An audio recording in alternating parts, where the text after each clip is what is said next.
سامعین سامعات حاضرین حاضرات السلام علیکم ورحمۃ اللہ وبرکاتہ۔ وعلیکم السلام ورحمۃ اللہ وبرکاتہ۔ نحمدہ ونصلی ونسلم علی رسولہ الکریم، اما بعد اعوذ باللہ من الشیطان الرجیم، بسم اللہ الرحمن الرحیم۔ فاذکرونی اذکرکم، صدق اللہ العظیم وصدق رسولہ النبی الامین المکین المتین الکریم، ماشاءاللہ، سبحان اللہ۔ ونحن على ذلك لمن الشاہدین والشاکرین والحمد للہ رب العالمین۔ آئیے ہمارا آپ مل کر ساری کائنات کے آقا کے بارگاہ میں ہدیہ درود پیش کریں۔ پڑھیں باوز بدن صلی اللہ علیہ وسلم، محمد صلی اللہ علیہ وسلم، والکرم منبع الحلم والحکم، بارک وسلم صلاۃ وسلام علیک سیدی یا رسول اللہ صلی اللہ تعالی علیہ وآلہ وسلم۔ محترم سامعین و حاضرین، میں آپ کے علاقے میں پہلی بار آیا ہوں۔ دیکھنا یہ ہے کہ آپ ہمیں کیا دیتے ہیں اور ہم آپ کو کیا دے کر جاتے ہیں۔ کچھ آپ قدم بڑھائیں، کچھ ہم قدم بڑھائیں۔ یہاں الحمدللہ یہاں کے بڑوں نے ہمیں بڑی عزت سے نوازا ہے۔ حضرت کا میں نام نہیں جانتا ہوں، قاری اکبر علی نعیمی صاحب العلی، جو ہمارے والد محترم کے عمر کے بھی ہیں اور حضرت کا اچھا تعلق ہے، انہوں نے ہمیں کافی عزت دی اور باقی حضرات نے بھی بہت عزت سے نوازا ہے۔ آپ حضرات ہمیں عزت، آپ سے بھی عزت کی خواستگار ہو، لیکن عزت اس انداز سے دیجیے کہ یہاں سے جب میں تقریر کر کے جاؤں تو ہمیں معلوم ہو کہ آپ حضرات نے اس تقریر سے کافی کچھ سیکھا ہے۔ آج تقریریں تو بہت ہوتی ہیں، جلسے تو بہت ہوتے ہیں، مگر دیکھا یہ جاتا ہے تو اس کا فائدہ نظر نہیں آتا، کوئی فائدہ نہیں ہوتا۔ رات رات بھر جلسے ہوتے ہیں، 1-1 لاکھ روپے خرچ ہوتے ہیں، 2-2 لاکھ روپے خرچ ہوتے ہیں، مگر فائدہ نہیں ہوتا۔ اس کی ایک وجہ میں بیان کر دیتا ہوں، پھر انشاءاللہ آپ کو سمجھ جائیں گے کہ کیوں فائدہ نہیں ہوتا۔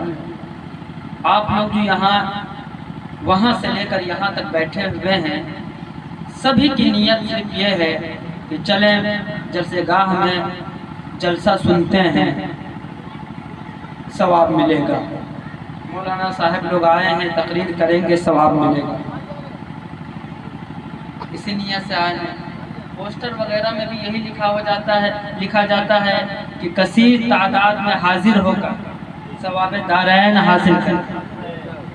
بینر میں بھی یہی لکھا ہوتا ہے، اور الاؤنسر صاحب وغیرہ بھی یہی انہی الفاظ سے آپ کو دعوت دیتے ہیں اور آپ آتے ہیں، مگر آپ چوک کرتے ہیں۔ اسی نیت کی وجہ سے یہ معاملہ الٹ کا پلٹ ہو جاتا ہے۔ اب آپ کو ہم بتا دیں کہ دیکھیے، یہ لکھا ہوتا ہے کہ کثیر تعداد میں آئیں اور ثواب دارین حاصل کریں، لہٰذا آپ ثواب حاصل کرنے کے لیے آتے ہیں، چلے جاتے ہیں۔ کیا حاصل کرنے کے لیے آتے ہیں؟ ثواب حاصل کرنے کے لیے۔ اسی لیے آپ صبح میں اٹھ کر وہی حالات ہوتے ہیں، 5 لاکھ روپے کا جلسہ ہوتا ہے، 1 لاکھ روپے کا جلسہ ہوتا ہے، صبح میں ایک نمازی بھی نہیں ملتا، مسجد بھرتی نہیں ہے۔ کیوں؟ کیونکہ آپ ثواب لینے آئے تھے، ثواب لے کر چلے گئے، ثواب لینے آئے تھے۔ مال میں جاتے ہوں گے تو لکھا ہوتا ہوگا بائی 1 get 1 فری، ایک خریدو گے تو اس پر 1 فری ملے گا۔ آپ ایسا نہیں کر سکتے کہ آپ بنا خریدے کہیں گے جو فری والا ہے وہ مجھے دے دو، ایسا آپ نہیں کر سکتے۔ ایسا کریں گے مال والا آپ کو بھگا دے گا. اب آتے ہیں ثواب کی نیت سے، مگر میں جو کہہ کر جا رہا ہوں اس پر عمل کیجیے گا. اب سوال کی نیت سے مت آئیے، اب ثواب کی نیت سے آئیں گے تو صرف ثواب ملے گا. اب آئیے جلسے میں عمل کی نیت سے، عمل کی نیت سے آئیں گے تو اللہ عمل کی توفیق بھی دے گا، ثواب بھی دے گا. اللہ عمل کی توفیق بھی دے گا، ثواب بھی دے گا. Buy one get one free. اب آئیں گے عمل کی نیت سے، پائیں گے عمل کی توفیق بھی اور ثواب. آج آپ صرف ثواب کی نیت سے آتے ہیں جس کی وجہ سے کوئی فائدہ نہیں. اب دیکھیے علماء کرام یہاں پر نعت پڑھنے کے لیے اٹھے. انہوں نے کہا پڑھیے نبی اکرم صلی اللہ علیہ وسلم پر درود شریف. چونکہ علماء اہل سنت کا معمول ہے کہ کوئی بھی کام کرنے سے پہلے نبی پر درود بھیجا جائے. ہم لوگ جب مدرسے میں پڑھا کرتے تھے تو ہمارے اساتذہ بولتے تھے، ہمارے استاد بولتے تھے تمہیں سبق یاد نہیں ہوتا، تم امتحان میں کامیاب ہونا چاہتے ہو، سبق یاد کرنے سے پہلے نبی پر درود پڑھ دو، ہر سبق یاد ہو جاتا ہے. نبی پر درود پڑھ دو. مگر یہاں کہا گیا کہ نبی پر درود پڑھیے. آپ میں سے صرف ان کی آواز آئی، کیونکہ یہ میک لے کر پڑھے، ان کے بعد میری ہی آواز آئی. باقی آپ میں سے کچھ لوگ درود پڑھے، کچھ لوگ اس طریقے سے پڑھے جیسے معلوم یہ ہو کہ پڑھا ہی نہ ہو. اب بعض لوگوں نے پڑھا ہی نہیں، بعض لوگوں نے پڑھا ہی نہیں. ایک پوائنٹ بات بتا دوں کیوں نہیں پڑھا. اس کی وجہ یہ ہے کہ دیکھیں جب تک انسان کو کسی چیز کی اہمیت معلوم نہیں ہوتی اس کی طرف وہ لپکتا نہیں ہے، اس کی طرف وہ لپکتا نہیں ہے. آپ کو موبائل کی اہمیت معلوم ہوگی تو آپ موبائل کی طرف لپکیں گے، اور اہمیت معلوم نہیں ہوں گے تو آپ لپکیں گے نہیں. ایک بات آپ سمجھ لیں. اب درود شریف کی ایک اہمیت میں بتا دیتا ہوں، اور بتانے کے بعد میں اپنی گفتگو آگے بڑھاتا ہوں. میں موضوع بنایا ہوں فَاذْكُرُونِی أَذْكُرْکُم کو، مگر درود شریف کیونکہ آپ کے حالات دیکھ کر اس پر بولنا پڑ رہا ہے. دیکھیے یہ مہینہ شعبان کا، آپ کو بتا دوں اسی شعبان کے مہینے میں نبی اکرم صلی اللہ علیہ وسلم پر درود و سلام پڑھنے والی آیت ان اللہ و ملائکتہ یصلون علی النبی یا ایھا الذین آمنوا صلوا علیہ وسلموا تسلیما اسی مہینے میں نازل ہوئی. اسی مہینے میں شعبان کے مہینے میں نازل ہوئی ہے. علامہ عباس علوی مالکی اپنی کتاب ماذا فی شعبان عربی میں ہے، وہ لکھتے ہیں کہ اسی مہینے میں نبی پر درود والی آیت نازل ہوئی. لہٰذا یہ مہینہ درود و سلام والا مہینہ. کون سا مہینہ ہو گیا؟ درود و سلام والا مہینہ ہو گیا. ابھی اس مہینے میں آپ کو چاہیے، مسلمانوں کو چاہیے کہ نبی اکرم پر کثرت سے درود و سلام پڑھا کریں. اب میں اہمیت کے طور پر ایک بات بتاتا ہوں. دیکھیے حجر اسود کا نام سنا ہوگا آپ لوگوں نے. حجر اسود، حجر کا معنی ہوتا ہے پتھر، اسود کا معنی ہوتا ہے کالا. حجر اسود کالا پتھر. کالا پتھر کہاں ہے؟ جو لوگ عمرہ کرنے گئے ہوں گے، جو لوگ حج کرنے گئے ہوں گے تو وہاں حجر اسود کے دیدار کے لیے لوگ مار کرتے. حضرت اسود بس ایک بار حضرت اسود کو چھونے کا موقع ملتا، ایک بار حضرت اسود کو دیکھ لے وہ اپنے آپ میں سمجھتے ہیں کہ میری قسمت بن جائے. وہ حضرت اسود کیا ہے؟ حضرت اسود کا یہ مقام جو آپ دیکھ رہے ہیں یہ مقام کیسے ہوا؟ اب سمجھیے حضور صلی اللہ علیہ وسلم فرماتے ہیں کہ یسلم علیہ قبل ان ابعث. فرماتے ہیں حضرت اسود کے بارے میں کہ حضرت اسود مجھ پر میری پیدائش سے پہلے مجھ پر درود و سلام پڑھا کرتا. میری پیدائش سے پہلے یہ حضرت اسود کیا پڑھا کرتی تھی؟ مجھ پر درود و سلام پڑھا کرتی تھی. تو اللہ کے محبوب پر پیدائش سے پہلے یہ حضرت اسود نے نبی پر درود و سلام پڑھا. تو اللہ نے حضرت اسود جس نے نبی پر درود و سلام پڑھا نبی کی پیدائش سے پہلے، تو اللہ نے اس حضرت اسود کا، اس کالے پتھر کا رتبہ بڑھا دیا، مرتبہ بڑھا دیا، مقام بڑھا دیا. وہ کیا کہ عام پتھروں سے ہٹا کر کعبے کی دیوار میں چسپا کر دیا اور یہ کہہ دیا اعلان